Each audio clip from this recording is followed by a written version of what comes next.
کل غازی فیصل خالد کو سزا سنا دی گئی ہے جس میں ان کو عمر بھر قید اور 10 لاکھ جرمانہ کیا گیا۔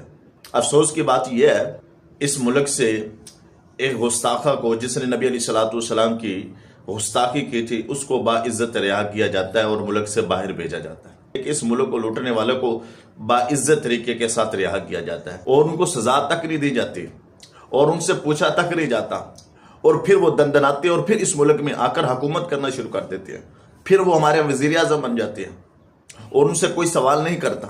لیکن ایک عاشق جسے نبی علیہ السلام کی عزت پر پہرا دیا ہو، جس نے نبی علیہ السلام کی عزت ناموس کی بات کی ہو، نبی علیہ السلام کے دین کی بات کی ہو، کسی کو سزا سنا دی جاتی ہے۔ افسوس کی بات یہ کہ ہم ان کے لیے آواز بھی نہیں اٹھاتے۔ ہمارے پاس بہترین طاقت سوشل میڈیا ہے، اس پر تو آواز اٹھا سکتے ہیں۔